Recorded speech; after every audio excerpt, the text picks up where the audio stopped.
하나님께 영광이 된 줄로 믿습니다. 우리 옆사람과 인사합시다. 건강하시고 행복하시기 바랍니다.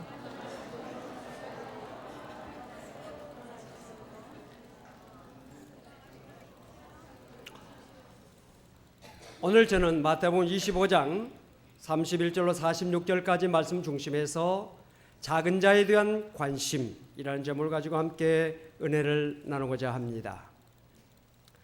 성공하는 사람들의 7가지 습관이라고 하는 책이 출간되어서 세계 38개국어로 번역이 됐고 1,500만 부 이상이 판매가 되었습니다.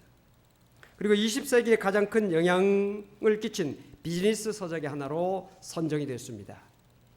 이 저자는 스티븐 코비라고 하는 사람인데 미국의 브리검영 대학교 교수로 재직하고 있습니다. 타임지에서 미국에서 가장 영향력을 끼친 25명 중에 한 사람으로 선정이 된 사람입니다.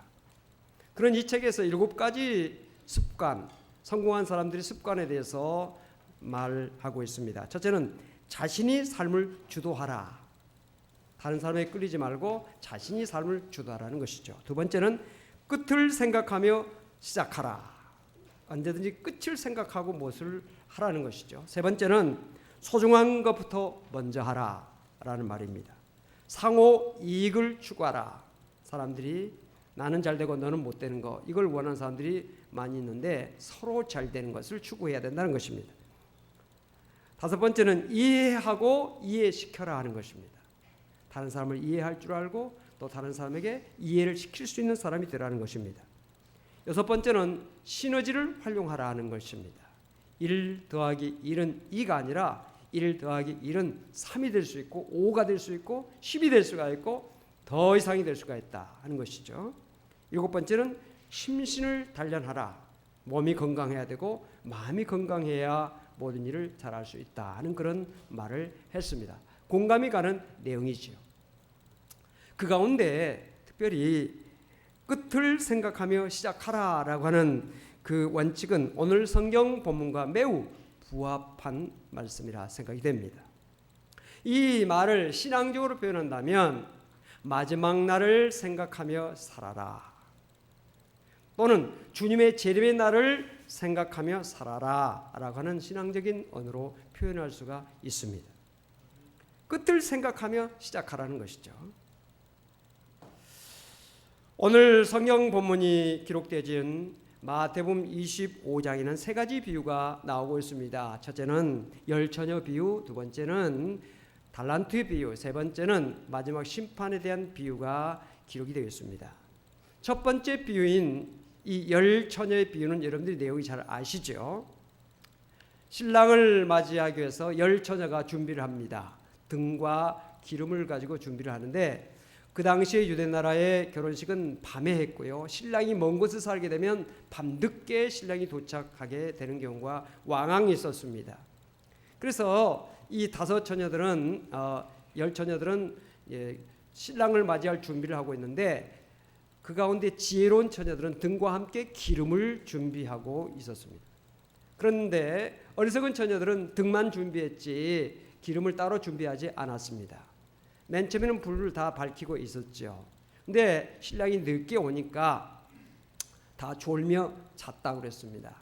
신랑이 온다고 하는, 당도했다고 하는 소식을 듣고 모두 다 잠에서 깨어나서 등을 밝힙니다. 그런데 이미 시간이 오래됐기 때문에 등불이 꺼져가는 것입니다. 기름을 준비한 사람은 등에 기름을 넣어서 불을 밝히고 신랑을 맞이해서 신랑과 함께 혼인잔치에 들어갈 수 있었지만 어리석은 5 처녀는 기름을 준비하지 못했기 때문에 등불이 꺼져서 신랑을 맞이할 수가 없었고 혼인잔치에 들어갈 수가 없었다고 하는 그런 이야기입니다. 여기에서 우리에게 주는 교훈이 무엇입니까? 예수님이 재림 언제 하실지 모르니 항상 믿음을 준비하고 살라 하는 교훈이 되겠습니다. 두 번째 비유, 달란트 비유는 어떤 내용입니까? 한 주인이 먼 나라에 가면서 종들을 불러서 그 종들의 능력과 재능에 따라서 5 달란트, 2달란트, 1달란트 이것을 맡깁니다. 여기서 달란트는 금 달란트인데 금 달란트는 큰 액수를 말하고 있습니다. 그래서 먼 그 나라에 간 그 주인이 오랜 시간이 지나고 난 다음에 다시 돌아와서 종들을 다 불러서 종들에게 묻습니다. 내가 너에게 5달란트, 2달란트, 1달란트를 맡겼는데 그걸 가지고 어떻게 했느냐 했더니 5달란트 받은 사람은 또 5달란트를 가지고 주인 앞에 내놓습니다. 주인이 가시자마자 저는 열심히 장사를 해서 5달란트를 남겼습니다 하고 10달란트를 내놓았습니다. 주인이 그 사람을 보면서 잘했다 칭찬하면서 내 기쁨의 자리에 참여해라. 2달란트 받은 사람도 주인 앞에 또 2달란트를 가지고 와서 4달란트를 내놓습니다. 주인님께서 먼 곳에 갔을 때 저도 열심히 장사를 해서 2달란트를 남겼습니다. 1달란트 받은 사람은 그 받은 것을 땅속에 파묻고 있다가 주인이 돌아왔을 때 땅에서 그것을 파내가지고 다시 1달란트를 내놓았습니다. 주인은 엄한 사람이어서 해치지 않으면서 심지 않으면서 거두고 해치지 않으면서 그것을 달라고 하시는 주인인 줄 내가 알아서 두려웠기 때문에 땅속에 파묻고 그것을 가지고 있다가 이건 내놓았습니다 라고 말했을 때 주인이 그 1달란트 받은 사람을 책망합니다. 그리고 저주합니다. 밖에 쫓겨나서 어두운데 슬피 울며 이를 갈미 있을 것이다. 그 1달란트 받은 것도 다 빼앗습니다. 여기에서 우리에게 주는 교훈이 무엇입니까? 장차 예수님께서 재림하실 때 우리 모든 사람들에게 다 능력을 주셨습니다. 건강의 능력, 물질의 능력, 재능, 기술 여러 가지 우리에게 능력을 주셨는데 그 능력을 어떻게 활용했느냐 이것을 마지막 심판대에 서신 주님께서 그들에게 묻겠다는 것입니다. 그러면 그것을 가지고 내가 어떻게 활용했습니다 라고 내놓아야 되는데 우리가 정말 우리에게 주어진 달란트, 능력을 주님의 영광으로서 잘 사용해야 된다 하는 교훈을 우리에게 주고 있습니다. 세 번째는 마지막 심판의 비유지요. 이것이 오늘 본문에 나와 있는 비유인데요. 예수님께서 이 세상을 심판하러 오실 때 모든 사람을 다 주님 앞에 불러 모아놓고 그들을 목자가 양과 염소를 구분하듯이 양은 오른편에 그리고 염소는 왼편에 이렇게 구분을 쫙 하는 것처럼 모든 사람들을 다 구분하시겠다는 것입니다. 그 구분하는 그 기준이 무엇이냐? 그것을 오늘 보면 말씀하고 있습니다. 그리고 그 오른편에 선 사람에게는 예비된 나라와 영생을 주시겠다고 말씀하셨고 왼편에 선 사람에게는 저주를 받고 마귀와 그 사자들을 위해서 예비된 영원한 불 속에 들어가는 영벌을 받게 될 것이라고 말씀하셨습니다. 그러면 누가 오른편에 설 것인가? 누가 왼편에 설 것인가? 누가 오른편에 서고 누가 왼편에 설까요? 여러분들 한번 생각해 보세요. 사랑을 실천한 사람입니까? 틀린 대답은 아닙니다. 그러나 정답은 아닙니다. 예수님께서 누가복음 6장에서 너희가 만일 너희를 사랑하는 자만을 사랑하면 칭찬받을 것이 무엇이냐? 죄인들도 사랑하는 자는 사랑하느니라고 말씀하셨습니다. 자기를 사랑하는 사람을 사랑하는 것은 누구나 할 수 있다는 것입니다. 물론 이런 사랑도 못하는 사람도 있죠. 심지어는 자기를 사랑하는 사람을 배신하고 오히려 뒤통수를 치는 사람도 있습니다. 본문에서 예수님께서 말씀하신 오른편에 서게 한 사람은 소자, 즉 작은 자에게 사랑을 베푼 사람이라고 말씀하고 있습니다. 그러면 소자, 즉 작은 자는 누구입니까? 누가 작은 자입니까? 누가 소자입니까? 본문은 구체적으로 그 작은 자에 대해서 말씀을 하고 있습니다. 35절로 36절을 보니까 내가 줄일 때 너희가 먹을 것을 주었고 목마를 때 마시게 하였고 나그네 되었을 때 영접하였고 헐벗었을 때 옷을 입혔고 병들었을 때 돌보았고 옥에 갇혔을 때 와서 보았느니라. 이 말씀에서 예수님은 작은 자와 자신을 동일시합니다. 작은 자에게 한 것이 바로 나에게 한 것이라고 말씀하시면서 그 작은 자에 대해서 말씀하시기를 배고픈 자가 작은 자다, 목마른 자가 작은 자다, 나그네가 작은 자다, 헐벗은 자가 작은 자다, 병든 자가 작은 자다, 옥에 갇힌 자가 작은 자라고 예수님께서 말씀하고 계십니다. 여러분, 예수님께서 이 세상에 오셔서 관심을 가지신 대상이 누구입니까? 권력자입니까? 부자입니까? 물론 그들에게도 관심을 가지셨겠지만 예수님께서 집중적으로 관심을 가지신 사람은 작은 자입니다. 구체적으로 말하면 세리, 창기, 죄인들이었습니다. 누가복음 5장에 보면 예수님께서 이 세상에 오신 목적에 대해서 말씀하시기를 내가 의인을 부르러 온 것이 아니라 죄인을 불러 회개시키러 왔노라. 죄인을 불러 회개시키기 위해서 죄인들을 가까이 하신 예수님의 모습을 우리가 발견하게 됩니다. 여러분, 세상 사람들은 힘 있는 사람을 가까이 하기를 원합니다. 권력 있는 사람, 부자, 많이 배운 사람, 그리고 뭔가 자기에게 이익을 줄 수 있는 사람을 가까이 하려고 하고 그 사람에게 손을 펼치고 어떻게 하면 그 사람과 연주를 맺으려고 사람들에게 소개를 받으려고 애를 씁니다. 그래야 자신에게 이익이 돌아오기 때문이었다. 그러나 예수님께서는 어떤 사람에게 관심을 가지셨습니까? 작은 자에게 관심을 가지시고 그들에게 도움을 주시고 그들에게 친구가 되어 주셨습니다. 그러면 교회의 관심이 어디에 있어야 할까요?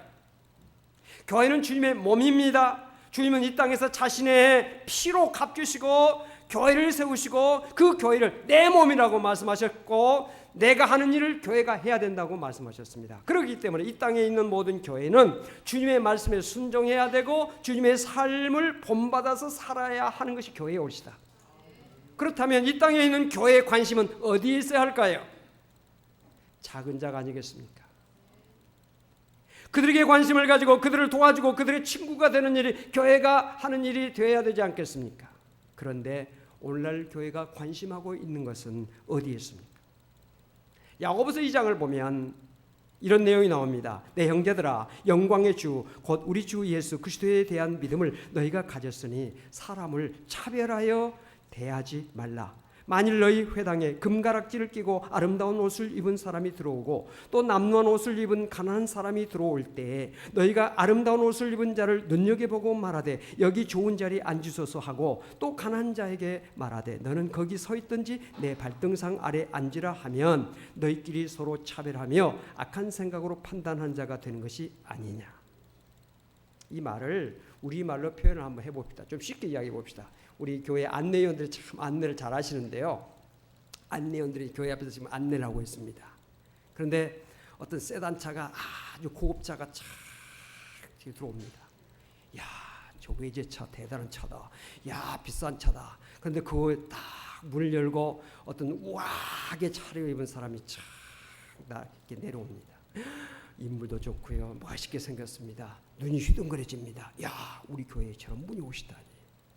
그래서 벌써 자세부터 좀 달라집니다. 자, 하고서 어서 오세요 하고 아주 정중하게 인사합니다. 깍듯하게 인사합니다. 그리고는 저 사람이 앉을 만한 자리가 어디일까? 어디에 앉으면 가장 좋을까? 이렇게 봐가지고 제일 좋은 자리라고 생각되는 곳에 딱 앉게 합니다. 여기 앉으세요.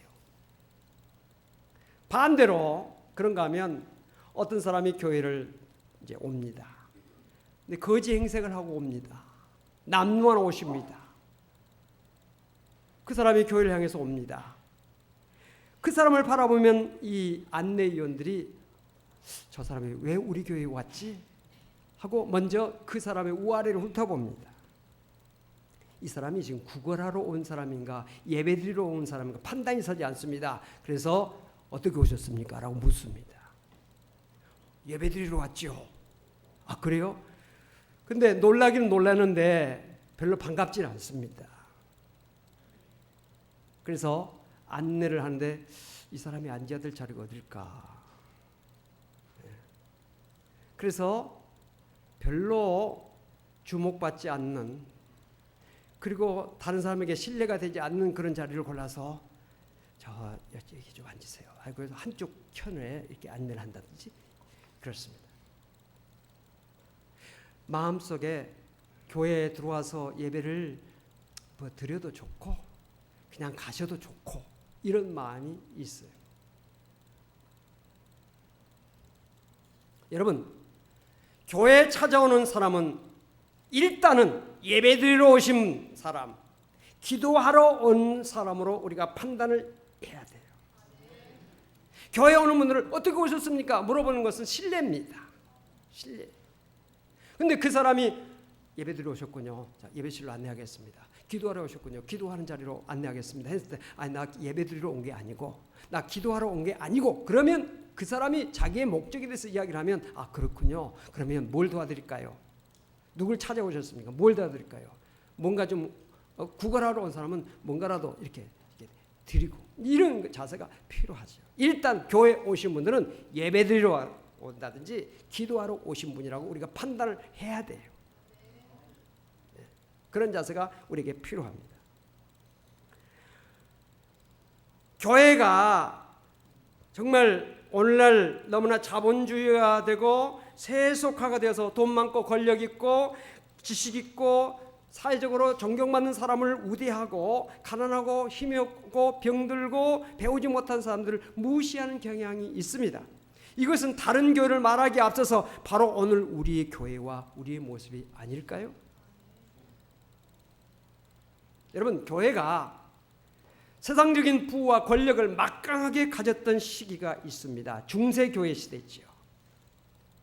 중세교회 시대는 대단한 권력과 대단한 부를 교회가 가졌습니다. 중세교회의 교황은 왕과 같은 절대적인 권력을 가지고 있었습니다. 교황 그레고리 7세가 로마 신성제국의 헨리 4세와의 그 사이에서 카로사의 굴욕 사건, 여러분들이 세계사를 통해서 잘 아실 것입니다. 그 내용이 무엇입니까? 신성 로마 제국의 헨리 4세가 왕이 됐는데 그 왕의 윤리적인 문제 때문에 이 그레고리 7세가 파문합니다. 파문하니까 이 헨리 4세가 왕의 자리에서 폐위될 수밖에 없는 그런 위기에 부딪히게 됩니다.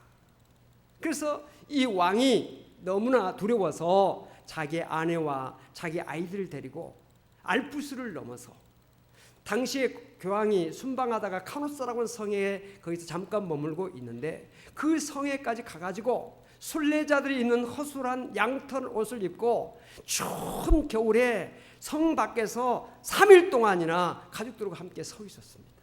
용서해 주세요. 용서해 주세요. 빌면서 사죄해달라고 그랬어요. 교황이 안 해주려고 그러다가 어떤 사람의 중재로 겨우 사면을 해줍니다. 그래서 그 헨리 4세가 왕권을 유지할 수가 있었습니다. 그 사건이 바로 카노사의 굴욕 사건이죠. 그만큼 당시 중세교회의 교황의 권력은 대단했습니다. 이런 막강한 권세를 가졌던 중세교회의 내용은 어떻습니까? 내용적으로는 썩었습니다. 부패했습니다. 영적으로 너무 어두웠습니다. 그래서 중세교회 시대를 암흑시대라고 그렇게 말합니다. 대단한 권력, 대단한 부를 가졌지만은 영적으로는 매우 어두웠다는 것입니다. 권력과 야합하고 성직 매매가 자행되었고 독신으로 지내야 될 성직자들이 음란한 생활을 했고 교황청은 수탈의 총본산지였습니다.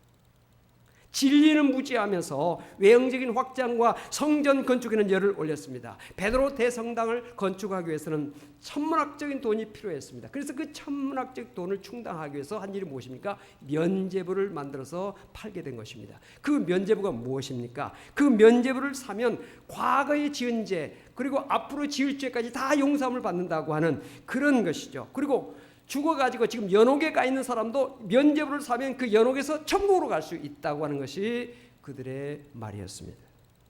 얼마나 교회가 진리에서 멀리 떠나서 세속적으로 부패했던가를 우리에게 잘 말해주고 있습니다. 여러분, 현대 교회 모습은 어떻습니까? 오늘날 교회의 모습은 어떻습니까? 중세 가톨릭 교회를 개혁하고 출발했던 이 개신교로서의 합당한 모습을 우리가 가지고 있는가 하는 것입니다. 아니면 비판하고 개혁했던 중세 가톨릭 교회의 모습을 담고 있지는 않는가 하는 것입니다. 성직자 비리는 물론 외형적인 성장과 교회 성령 건축에만 열을 올리고 이부르는 부피를 탄식하면서도 물질과 권력을 붙잡기 위해서 안간한 힘을 쓰고 있는 오늘 우리의 모습이 아닌가 하는 것입니다. 오늘 말씀은 이 땅에 존재하는 교회와 성도가 어떤 자세를 가져야 될 것인가를 우리에게 잘 말씀해 주고 있습니다. 마지막 심판대 앞에서 주님께서 우리 교회와 우리 성도들 심판하시는 그 기준이 어디에 있느냐? 작은 자에게 관심을 가지고 그 작은 자를 가까이 하며 그들을 위해서 뭔가를 사랑을 베풀었느냐 아니느냐, 이것을 가지고 교회와 성도를 판단하시겠다는 것입니다. 여러분, 교회가 참된 교회가 되는 길은 교회가 교회의 머리가 되시고 교회의 근본이 되시는 예수님의 삶과 그의 말씀을 따라 사는 데 있는 것 아니겠습니까? 오늘날 교회가 세상 사람들에게 비난과 조소의 대상이 되는 것은 그 이유가 어디 있습니까? 교회가 권력을 추구하고 부를 추구하고 거기에 대해서 관심을 가지고 거기에 야합하고 거기에 집중하기 때문에 교회가 세상 사람들에게 비난을 사고 세상에서 빛과 소금의 역할을 감당하지 못하고 있는 거 아니겠습니까? 오늘날 교회가 가난한 사람들을 위해서 더 헌신하고 그들을 가까이 하고 그들을 돕고 이 땅에 정말 소외당하고 어려운 당한 사람들의 이웃이 되고 그들의 친구가 되어지고 그들을 위해서 교회가 노력을 한다면 누가 세상 사람들이 욕하겠습니까? 누가 세상 사람들이 비웃겠습니까? 누가 세상 사람들이 그를 조롱하겠습니까? 교회가 그걸 하지 않기 때문에 권력, 물질 이것에 너무 교회가 관심하고 거기에 치중하기 때문에 오늘날 교회가 하나님 앞에 부끄러운 모습을 보이고 있는 것이 아니냐 하는 것입니다. 여러분, 저는 이 설교를 준비하면서 마음속에 막 눈물이 났어요. 눈물이 났어요. 목회자부터 더 정말 약한 자에게 작은 자에게 더 관심을 가지고 더 사랑을 베풀고 더 나가야 되는데 그렇지 못하고 있는 내 자신의 모습을 보면서 막 눈물이 났어요.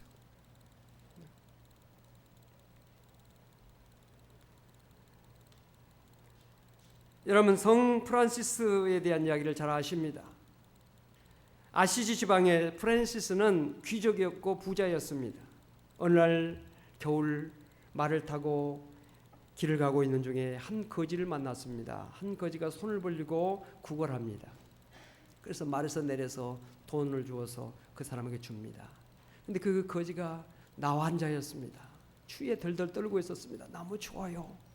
그래서 그 프란시스가 자기 외투를 벗어서 그 사람에게 벗어서 입혀줍니다. 근데 그 거지가 또 말합니다. 그래도 추워요. 저를 좀 안아주세요. 그랬습니다. 그래서 이 프란시스가 그 사람을 안아줍니다. 내가 돈도 주고 외투까지 입혀주는데 나를 안아달라고 하는데 뭐 해주자 하고 안아줬습니다. 그랬더니 그 거지가 또 말합니다. 나를 좀 세게 좀 안아주세요. 이 형 안아준 거 세게 안아주지 하고서는 세게 안아줬습니다. 그때 그 거지의 얼굴이 예수님의 얼굴이 되었다는 것이죠. 예수님의 얼굴로 변화된 모습을 보게 됐다는 것입니다. 그리고는 훌쩍 그 사람이 사라졌어요. 그때 프란시스의 마음속에 작은 자에게 한 것이 곧 예수님께 하는 것이구나 하는 오늘 성경의 본문의 말씀을 다시 한번 깨닫게 되고 그때부터는 정말 주님을 위해서 헌신하며 사는 그런 사람이 됐다는 것 아닙니까? 사랑하는 성도 여러분, 오늘 말씀은 우리 성일교회와 성도들이 정말 관심해야 될 사람이 누구인가를 가난한 자, 장애우, 다문화 가족, 북한 동포, 다음 세대, 우리의 도움이 필요한 사람들이라고 하는 것을 말씀해 주고 있습니다. 이번 서울 동로의 남신도에서 캄보디아의 사람들에게 우물파 주기를 위해서 이렇게 몇 분들이 출국하게 됩니다. 우리 교회 장로님도 정 장로님도 그 남신도 총무이기 때문에 이번에 거기에 참여하게 되는데 우리 교회가 여기에 적은 힘이지만 같이 협력하게 된 것을 기쁘게 생각합니다. 그 사람들이 더러운 물을 늘 먹고 살기 때문에 빗물이랄지 그리고 도랑물이랄지 물이 없기 때문에 강물, 더러운 강물을 먹기 때문에 늘 병에서 벗어나지 못하고 있습니다. 그래서 그 사람들에서 우물을 깊이 파서 좋은 물을 뽑아서 그들에게 먹게 하겠다고 하는 것이 우리들의 그 관심이 있죠. 여러분, 이것이 우리 교회의 선교의 영역을 조금 더 넓히게 하는 그런 하나의 과정이라고 저는 생각합니다. 우리가 이런 일들 좀 더 많이 해야 돼요. 많이 해야 돼요. 이런 기도를 우리가 해야 됩니다. 주여, 우리로 하여금 작은 자에 대한 관심을 더 많이 갖게 해주시고 더 그들에게 다가서게 해주시옵소서. 주여, 작은 자에 대한 관심이 우리의 삶 속에서 실천으로 옮겨지게 하여 주옵소서. 주여, 우리 성일교회 선교 영역이 더욱더 넓어지게 하여 주옵소서. 주여, 우리의 이웃을 작은 자에게서 찾게 해 주옵소서. 이런 기도가 우리의 기도가 되어야 되지 않겠습니까? 이 기도가 우리의 끊임없는 기도가 되어지고 실천이 되어지기를 주님으로 축원을 드립니다. 기도하십시다. 하나님 아버지, 감사합니다. 오늘 말씀을 통해서 우리가 정말 관심해야 될 이웃이 누구이고 우리가 어떻게 그들에게 나아가야 된다 하는 것을 깨닫게 해주시니 감사합니다. 늘 말씀을 통해서 우리 자신을 늘 살펴보게 하시고 잘못된 우리의 모습을 늘 바꿔나갈 수 있는 저희들 될 수 있도록 도와주옵소서. 우리 성일교회가 주님의 말씀에 더욱더 바로 서게 해주시고 주님이 이 땅에 오셔서 하신 것처럼 소호자를 가까이 하고 그들을 이웃 삼고 그들에게 사랑을 베풀 수 있는 저희들 될 수 있도록 도와주시고 역사여 주옵소서. 예수 이름으로 간절히 기도하옵나이다. 아멘.